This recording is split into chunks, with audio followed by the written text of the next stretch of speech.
What's up, guys? Welcome back to another CinemaFolks video. Hopefully you guys are enjoying yourselves. Still in recovery. As you can tell, the swelling has been coming down a little bit, and just getting adjusted back into the swing of things, and just trying to get my strength back and everything.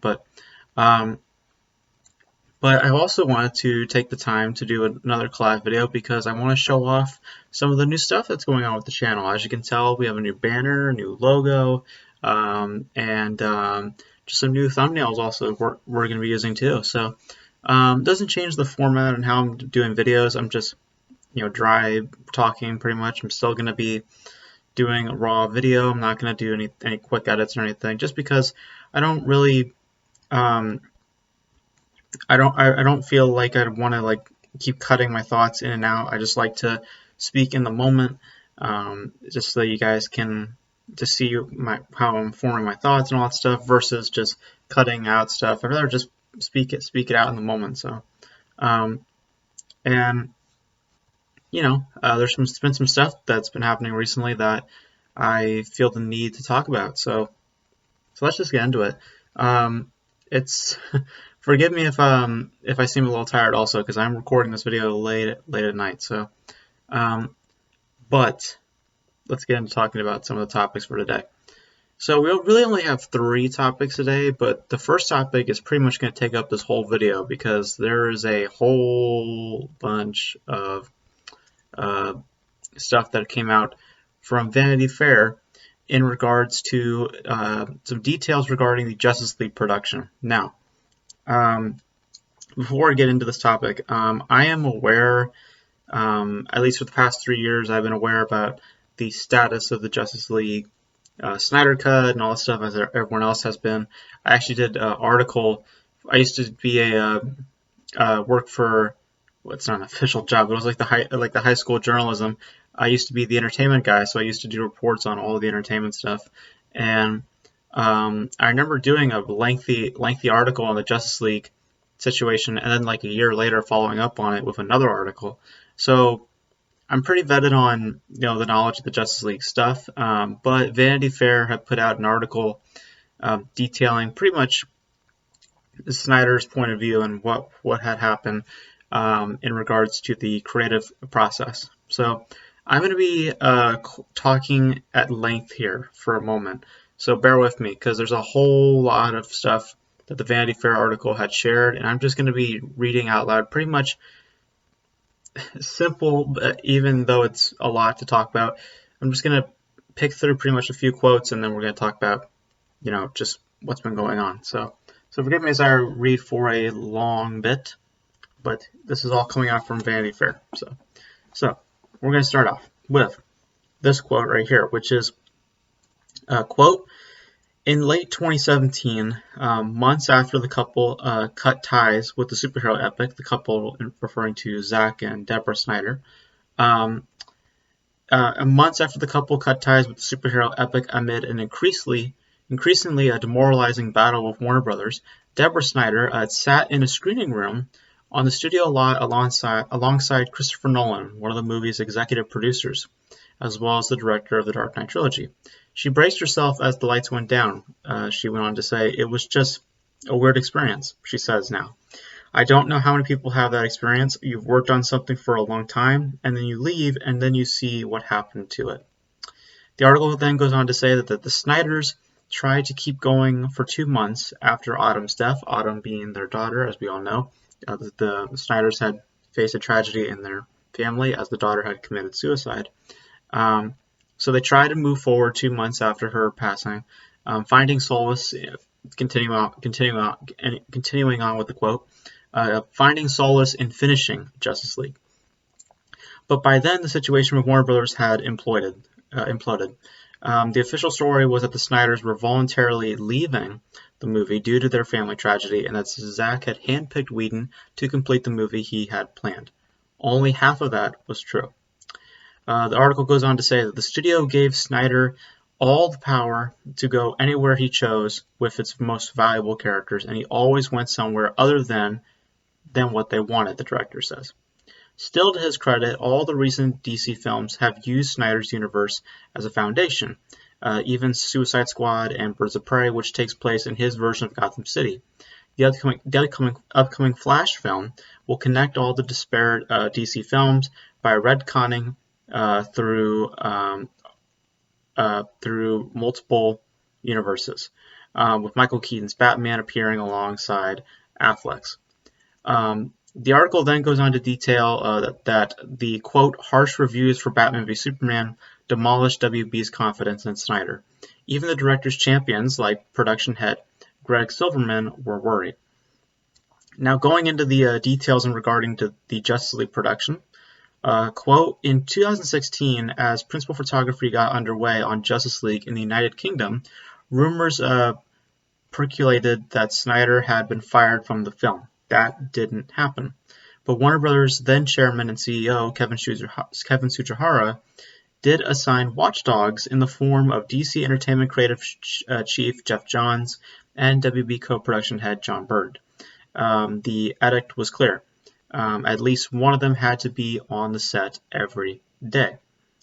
Berg, who's now production president as Stampede, recalls that duty as a low point.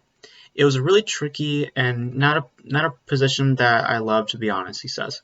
I tried to be forthright about what I thought creatively. My job was to try to mediate between a creator whose vision is indistinguishably dark and a studio that perceived, rightly or wrong, that the fans wanted something lighter. I was respectful of the director and didn't pursue things that were coming at me from the corporate side that I thought weren't in line with what would make the best movie. Snyder knew Johns and Burks were on the set. You could say babysit, he says. Many filmmakers would have bristled at the intrusion, but he was gracious. It didn't bother me too much because they weren't that threatening. I just felt the ideas they did have, where they were trying to inject humor and stuff like that, it wasn't anything that was too outrageous. But Warner Brothers did nix some of his more sweeping notions for Justice League, like adding a romance between Ben Affleck's Bruce Wayne and Amy Adams' Lois Lane, who was mourning Superman's death in the previous film. The intention was that Bruce fell in love with Lois and then realized that the only way to save the world was to bring Superman back to life, says Snyder. So he had this insane conflict because Lois, of course, was still in love with Superman. We had this beautiful speech where Bruce said to Alfred, I never had a life outside of the cave. I never imagined a world for me beyond this, but this woman makes me think that if I can get this group of gods together, then my job is done. I can quit. I can stop. And of course, this doesn't work out for him. The article then goes on to say that for Justice League, WB wanted a big round $1 billion in global box office, which Snyder's movies had never reached. In January 2017, the director showed his first cut to Tsujihara. It did not go well, according to Snyder and others. Among the issues was the length of the film. There was a mandate from Tsujihara that the movie be 2 hours long, says Snyder. That order had a paradoxical impact because it meant eliminating much of the heart and humor the studio also wanted, like a comical romantic subplot between Ezra Miller's Flash and Kiersha Clemons' Iris West, the latter of whom was absent entirely from the Whedon film. Johns, one of the studio-appointed babysitters, had been planning a Batgirl movie with Whedon, and Snyder and others says Johns recruited him to do rewrites for Justice League. Johns' representatives didn't respond to requests for comment to this Vanity Fair article, just to clarify. Once again, Snyder was gracious and even hopeful. I thought maybe he could write some cool scenes. I thought that would be fun. It then goes on to say this. Soon it became clear that WB was giving Whedon more and more power. So the chain of power was shifting at this point. He would not just advise during reshoots, but also do some directing himself. Snyder says he only had one conversation with Whedon about the studio's notes. Reeling from Autumn's death, Autumn again being Zack's daughter, and finding anguish in their work rather than relief, Zack and Deborah quit. Quote, they both go on to say, we just lost the will to fight that fight in a lot of ways, says Zack. All of us, the whole family, were just so broken, by losing Autumn that having those conversations in the middle of it really became, I was like, really? Frankly, I think we did the right thing because I think it would have been either incredibly belligerent or we just rolled over. One by one, he called members of his cast and crew. I remember I was in a movie theater.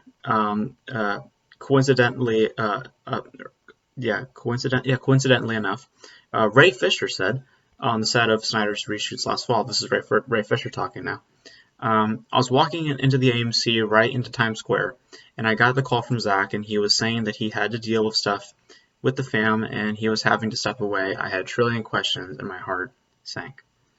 Now, this is the most important part about the article that I want to bring up.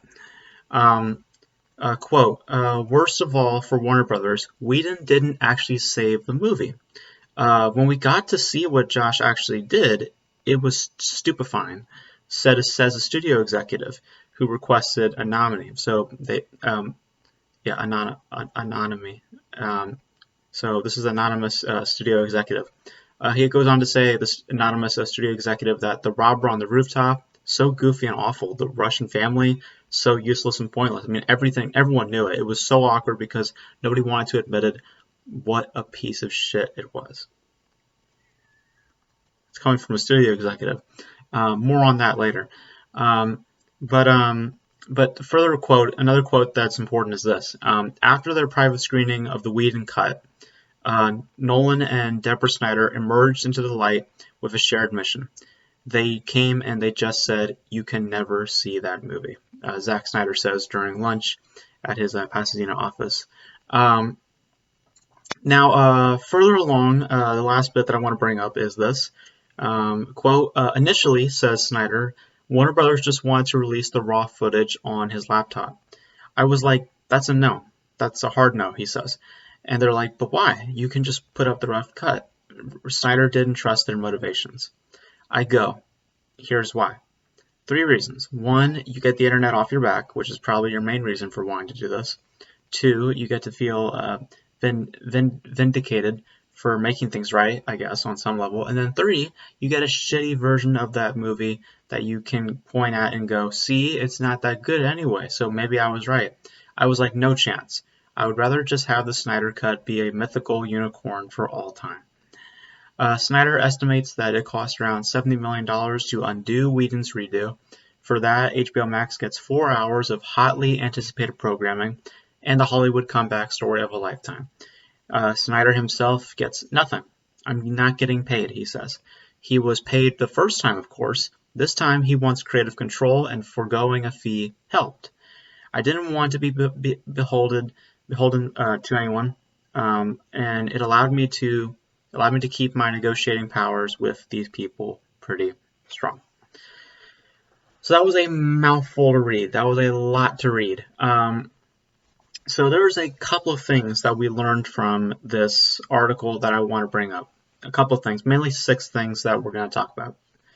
First bit is this, which is something that was being, which I heard for years, but I didn't think it was the case, but I'm glad that now that it's confirmed, which is that the Snyders walked away from Justice League. They were not fired or asked to leave, as falsely reported for many years.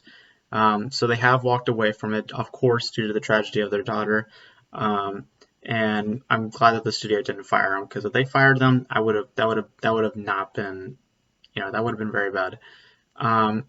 But they did walk away from Justice League. Now, the other thing the article had unveiled, which we knew for a long time, but pretty much the article just confirmed, is that WB did not like Zack's version of the movie. They did not like the 4-hour cut. Now you're probably thinking, then why the hell are they releasing it? Well, because of the Snyder Cut campaign that happened and a lot of the support for it, and also because of HBO Max launching, they saw the financial potential in it, and they decided to give Zack Snyder the money to finish his cut. So that's the main reason why, is because they see the financial potential in it, not necessarily back in 2017, but now with 3 years manifesting with the Snyder Cut campaign, and also just because they're launching their own streaming service, they see the value in getting more subscribers with Zack Snyder's Justice League being promoted on HBO Max. So that's why they went ahead and did it. It's not because they changed their thoughts on the vision. It's just because they just see the market value now more now than back then. But the most important thing that we learned from this article is that WB didn't even like Josh's version after it was done. Okay, that's the thing that people are probably get confused on, is that the executives were behind Josh's version on paper and through discussion. Because if you go read articles, the executives were behind Josh's version fully. They were definitely behind his version of the movie. But once it was test screened, they did not like what they saw. That's how the Vanity Fair article was painting it, is that once they test screened the film, they did not like what they saw. So now flash forward to the Snyder Cut situation. We learned to our next thing, which is number 4, that WB initially wanted to release Zack's version as is, just unpolished VFX, no reshoots, and Zack Snyder said, no, I want to finish this movie. I want to finish it and make it the way that it's supposed to be, not just release just what could have been, basically. Above all else, I mean, he's not getting paid for this cut, too. I mean, he sacrificed payment for creative control, and I think that was the smart thing to do in this situation. And another interesting bit that we learned from a narrative point of view is that Zack wanted to have Bruce fall in love with Lois Lane. I think that in terms of a narrative point of view, I think that would have been, or at least narratively speaking, I think that would have been an interesting thread to see play out if Batman vs. Superman didn't exist.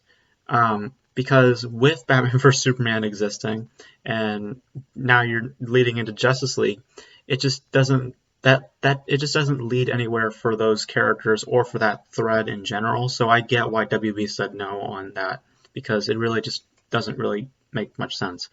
In terms of just where the navigation of those characters were going, it just made no sense to throw in that type of thread. That seems like something you would add in with the conflict between Batman and Superman, not really as something that happens after said thing. But yeah, so that was a lot to read, and I hope that was, I hope you guys stuck around for all that reading. But, so yeah, we basically got a lot of clarification on what happened with Zack Snyder on Justice League. Obviously, there's a lot of stuff about the Justice League set that that are still being talked about, a lot about in regards to how Joss Whedon may or may not have treated people on set. So that's still being talked about and being discussed, obviously.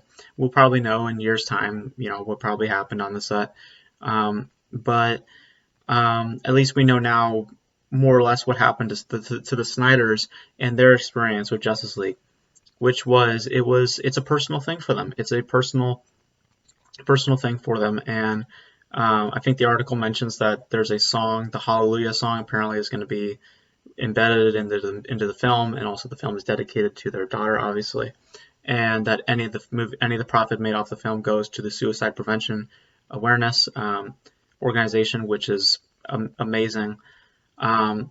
So yeah, I mean, I think it's really interesting all the history on Justice League itself. I mean, I've read so many articles and read so much shit for back in the day when I was back in high school. When I wrote like these 2 huge articles just diving deep into the research of Justice League, and I just found so much interesting shit, all the way back to George Miller's Justice League, and way back when they were when they course corrected and they just changed direction entirely to standalone projects, and then they came into the DCEU. It's a very fascinating history with how Justice League was coming together, and then ultimately also the aftermath of the aftermath, and of course the production of the Justice League film that we got.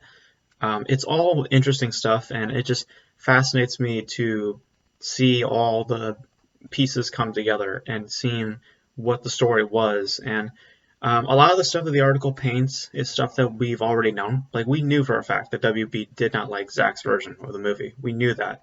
We also knew that that the Snyders walked away. We knew that also. We knew that they weren't fired. What we did not know was about the whole test screening process with Joss Whedon's film. We didn't know about that. And and also about some of the finer, small details in regards to Zack's um, process with the Snyder Cut.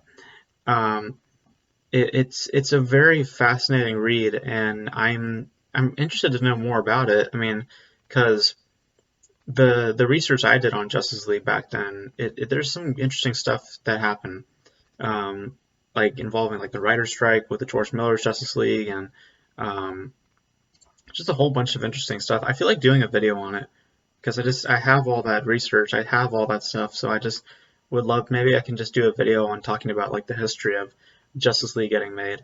Maybe that'd be an interesting video to do. Maybe you guys can tell me. Maybe you guys would be interested in that. Um, but yeah, so basically what the article had revealed to us is that the Snyders walked away.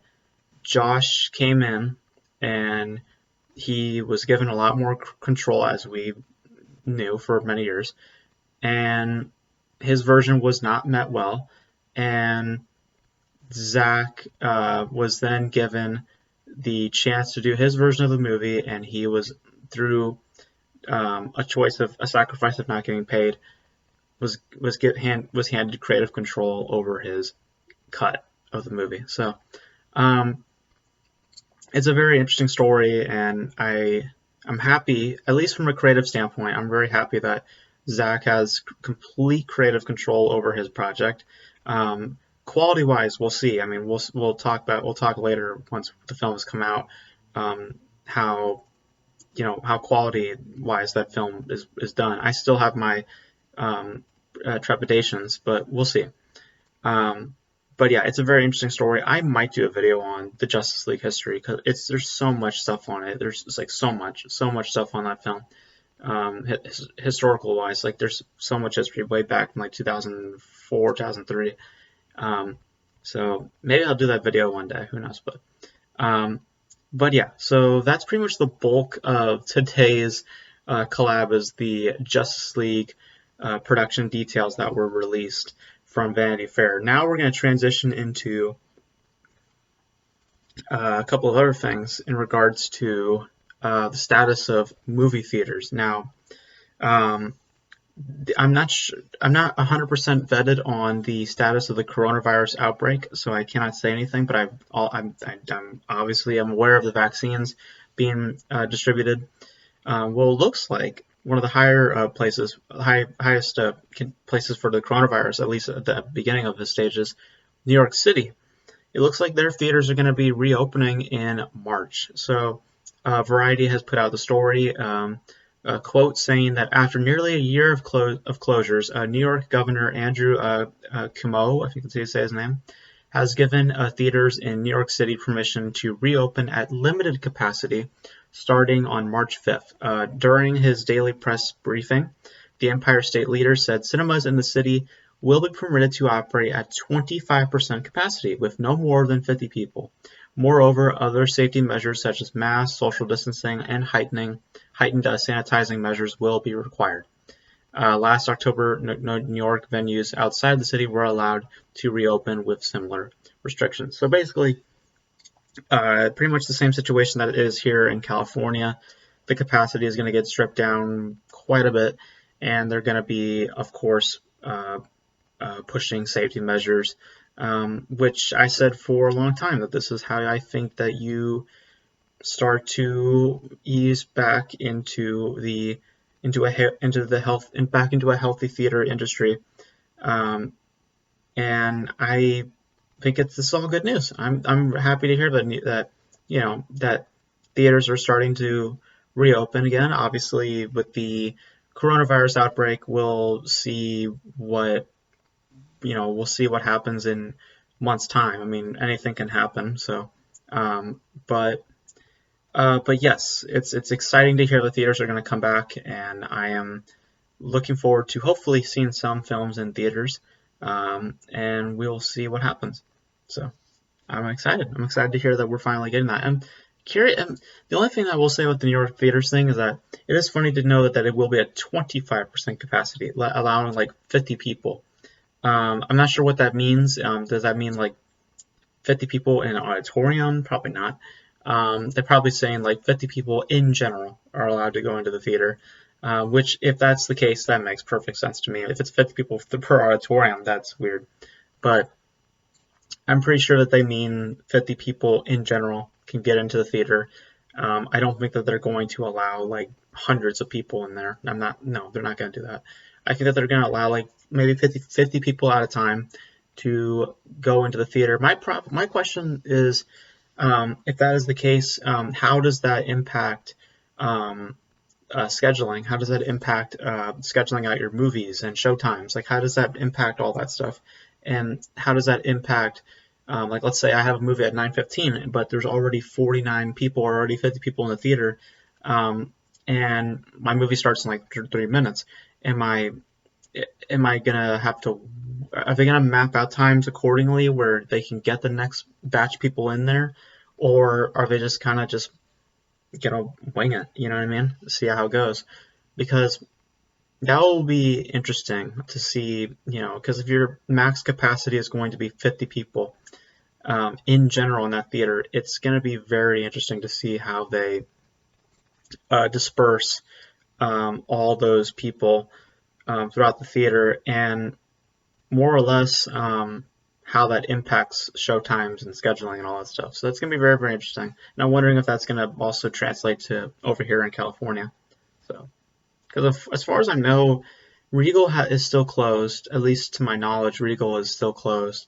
And some other theaters around here I think are still closed. But because last time I went to a theater, it was back in, I want to say October.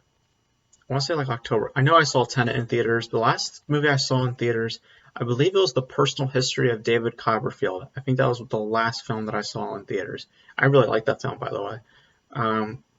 But yeah, I think that's the last one I saw in theaters. So yeah, so it'll be interesting to see how that all that is impacted and how they manage that capacity. And of course, again, the show times and all that stuff. So, but we'll see how it happens, and we'll see how that impacts other states as well, if that translates to other states. But speaking of the history of David Copperfield, I want to talk about the Golden Globes for a second. I don't talk about award stuff all the time just because they're just meaningless, but they're fun little topics to talk about.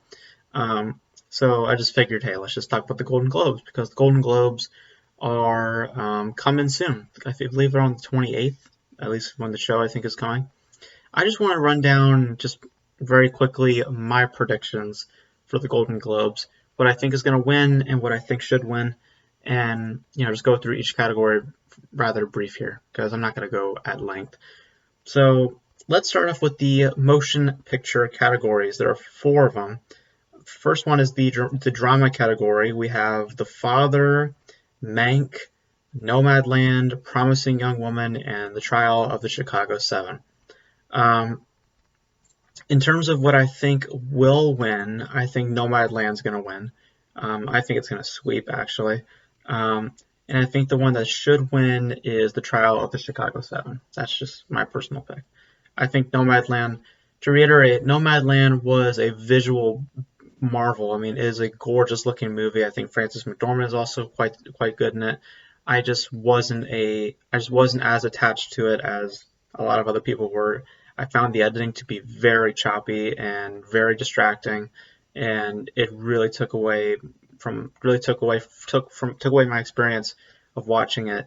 But beyond that, the cinematography is gorgeous, and the overall tone and atmosphere is good, but I just wasn't as attached to it as a lot of other people were emotionally or that invested. And I just think that I couldn't get myself fully into Vern as a character, so I have issues with it. It's a good film at best, but not to the degree that it has been, because it's been sweeping everywhere, like every festival, everything. It's a monster right now. So I don't think it's as great as some people are putting it out to be. That's just my short abbreviation on it. I think The Trial of the Chicago 7 should win on that though. I really like The Trial of the Chicago 7.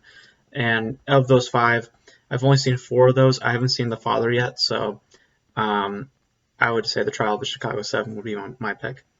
Okay, now moving on to the comedy section, comedy/musical section. I have not seen a good chunk of these. I've only seen two of these movies. Uh, the nominees are Borat, a subsequent movie film, Hamilton, um, Music, which is a film that I'm actually really interested to see because of all the controversy that's been surrounding it, Palm Springs, and The Prom. Now, I personally want Palm Springs to win because I really like Palm Springs. I thought it was one of the more charming films of the year. But I do believe that Hamilton will probably win just because of how popular that film has been. So I'm going to go with Hamilton on that one. All right, Best Motion Picture Foreign Language Film. The nominees are Another Round, La Llorona, The Life Ahead, Minari, and Two of Us. Obviously, Minari is going to win. That's the front runner. Obviously, it's going to win. But I think Another Round should win. I haven't seen Minari, so I can't really give my opinion on it. But Another Round was one of my favorite movies of last year.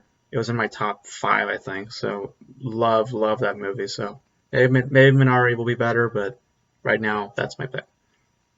Best motion picture animation. I think it's pretty easy. Who's going to win this? And rightfully they should win. But to talk about the nominees, The Croods New Age, Onward, Over the Moon, Soul, and Wolf Walkers. I have not seen Wolf Walkers yet, and I kind of want to. I have not heard of Over the Moon, and I've not seen The Croods 2, but we know Soul's going to win, and it should win. It's a beautiful film, and it was my favorite animated film of last year, and I believe it was in my top 10. I think it was. If not, it was an honorable mention. It was one of the more emotionally impactful films I saw last year, and I was very, very moved by that film. All right, now Best Director, Motion Picture. We have Emerald Fennell for Promising Young Woman. We have David Fincher for Mank. We have Regina King for One Night in Miami. Aaron Sorkin for The Trial of the Chicago 7. And Chloe Zhao for Nomadland. Again, Nomadland is going to sweep. I think Chloe Zhao is going to take this one. I actually think Regina King should win this one.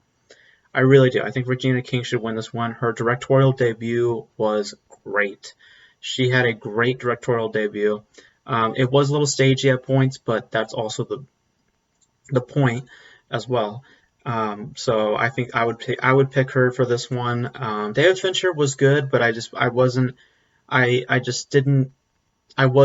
as amazed as I was by Regina King. Or Aaron Sorkin or Emerald Fennell. They all did solid jobs, but I just wasn't as impressed as I was with Regina King. But Chloe Zhao's going to win this. It's no competition. Okay, now let's get into the acting categories. There's a shit ton of them. Actually, before we get into that, let me get into the technical stuff first, so I can just get these out of the way. Best Screenplay.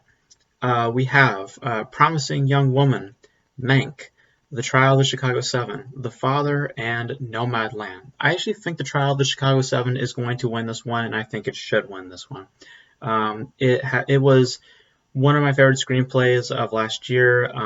I think that, obviously my favorite film of last year was Never, Rarely, Sometimes, Always, and I think that it actually had a legitimate shot to get a screenplay nomination, and I think that it probably still does, hopefully going into the Oscars. But in terms of what we have right here, I think The Trial of the Chicago 7 will win and should win. And it was also one of my favorite screenplays of last year. So there you go. All right. Best Original Score. We have The Midnight Sky, Tenet, News of the World, Mank, and Soul. The Midnight Sky I thought was kind of forgettable, to be honest, as a film, and also I thought the score was okay. I thought it was okay. I really liked Tenet's score. I thought Mank's score was quite nostalgic. But News of the World, I think, is going to win. I really like News of the World score a lot. It was one of my favorite scores of last year, but I think Soul should win this one. I think Soul just has such an emotionally investing score. There's one track that just makes me cry every time when I listen to it.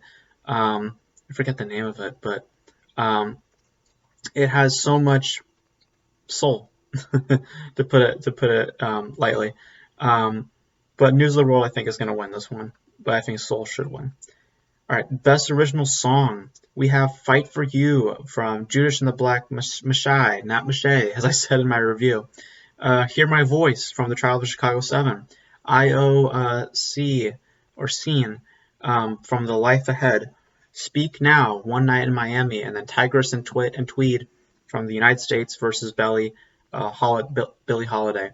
I think that "Speak Now," One Night in Miami will win and should win. It was my favorite song. It was performed by forget his name, but he played Sam Cooke, but he crushed it. It was a really, really great performance, and also just the song itself is extremely meaningful and has a lot of depth, and it really embodies what that film was about. And I think that it should win, and it will win, in my personal opinion. Okay, now let's get to the acting categories, because there's a lot of them. Let's get into I'm going to start from the bottom to the top. So let's start with the supporting actors first. So best supporting actress. We have Glenn Close for Hail Billy Elegy. We have Olivia Colman for The Father. Jodie Foster for the Mauritanian. We have Amanda Seyfried for Mank. And then surprisingly, Helena Zengel for News of the World. I am shocked that Helena got in there. I think that speaks volumes to how much of I guess a small year it was for supporting actresses. I think that Olivia Colman will probably win just because of just hearing all the buzz surrounding her. I would personally pick Glenn Close because she was probably the supporting actress, one of the ones that I liked, but if I think real hard, there's probably a supporting actress that I also found. What am I saying? Glenn Close of that list, I would pick. There is a better supporting actress out there out of these 5 ladies that are on this list, but in my head, I can probably name one. Not right now though, because I'm just super tired. But yeah, it's probably going to go to Olivia Colman for The Father. So, okay, best supporting actor. We have Sacha Baron Cohen for The Trial of Chicago 7, Daniel Kaluuya for Judas and the Black Messiah, damn it, said it again, Jared Leto for The Little Things, Bill Murray for On the Rocks, and Leslie Odom Jr. for One Night in Miami. I think Daniel Kaluuya is going to win. I personally I don't think he should win. I just wasn't as enthralled by him as many people were. I think Sacha Baron Cohen honestly should win for The Trial of Chicago 7. I think he's personally my favorite supporting actor, or at least one of my favorite supporting actors from last year. So I would pick him over Daniel Kaluuya. But I would not be surprised also if Jared also won, just because of just the buzz around him right now is crazy. So. And he was quite strong in The Little Things. So, all right, now let's get into the actor and the actresses, the leading ones. So, for the best actor comedy musical, we have once again Sacha Baron Cohen for Borat, subsequent movie film, James Corden for The Prom, Lin-Manuel Miranda for Hamilton, Dev Patel for The Personal History of David Copperfield, and Andy Samberg for Palm Springs. Now, I think personally that I would have gone for Andy Samberg for Palm Springs, but I'm personally going to go for the one I think should win. I'm going to go for Dev Patel for The Personal History of Copperfield. I really liked him in that film. He was very, very charming, and I think that he personally should win. But Lin-Manuel Miranda for Hamilton is more than likely going to win. That movie I've just heard many people loving that movie. I personally haven't seen it, but I think that he's probably going to win.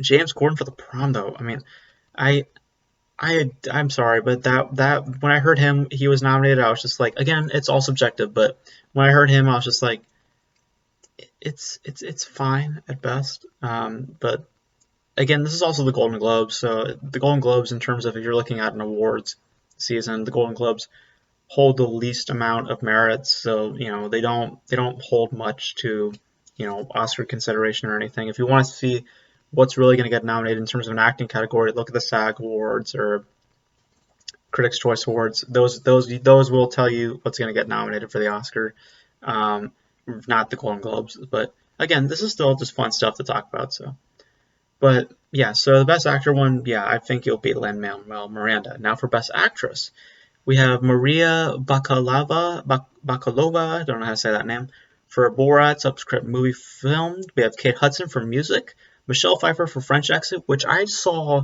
at the New York Film Festival, which I'll talk about in a second.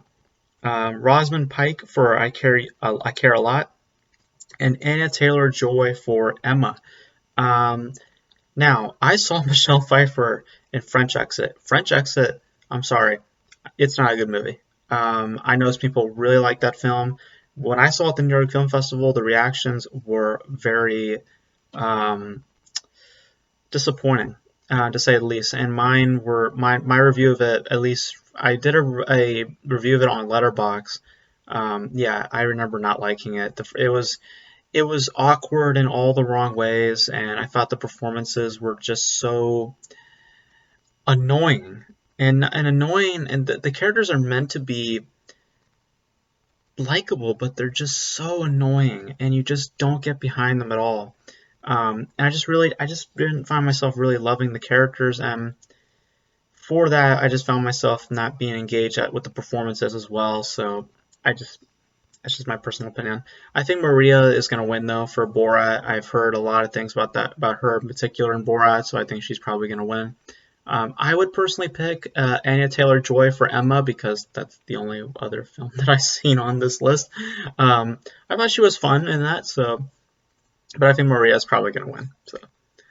Okay, now let's get to the last ones for today, which is the acting dramatic categories. Obviously, I think Delroy Lindo should have been nominated. I think that he should have been nominated for *Da 5 Bloods, and as well as One Night in Miami for Best Picture. I think that should have been nominated as well. But this is the list, so let's just get into it. So Best Actor Drama. We have Rez Ahmed for Sound of Metal, Chadwick Boseman for Ma Rainey's Black Bottom, Anthony Hopkins for The Father, Gary Oldman for Mank, and Tahar Rahim for The Mauritanian. I probably butchered the shit out of that last one. So, I have seen 3 out of 5 of these performances. I will tell you this: I think it's pretty much a lock at this point. These 2 categories, the actor and the actress. I think Chadwick Boseman is going to win. I think he will win. I actually do think he's also going to probably win the Oscar as well, even though I personally don't think he should. I think that Rez Ahmed should, because Rez Ahmed was my favorite male performance of last year. By far and away, he was my favorite male performance of last year. One of my favorite performances just in general last year in Sound of Metal, so I think he should win. But I think Chadwick Boseman is going to win this hands down.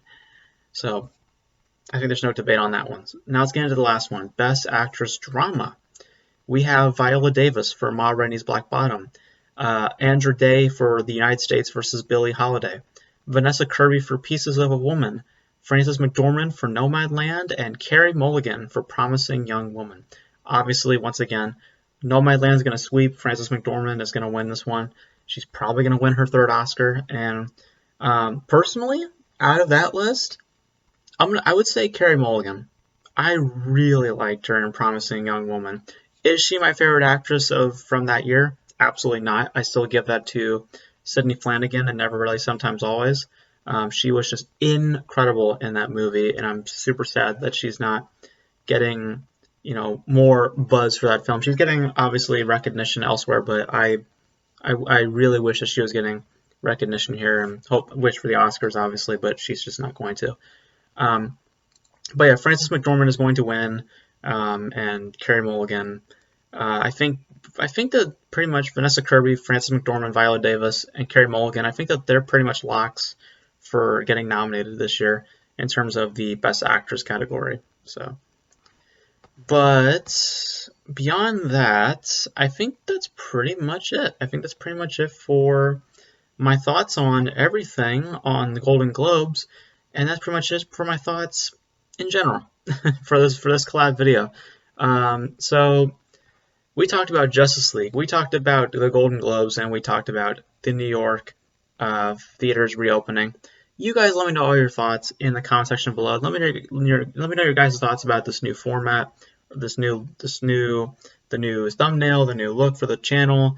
Any suggestions would be awesome, just to improve the channel in some capacity. I'm still going to do raw video just because I prefer to do raw video. And that's pretty much it for this video, guys. So I'll catch you guys in the next video. This video will probably be posted on the 24th.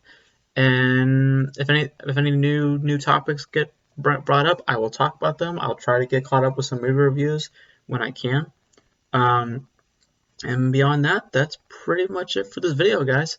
Be safe, be protected, social distance, wash your hands.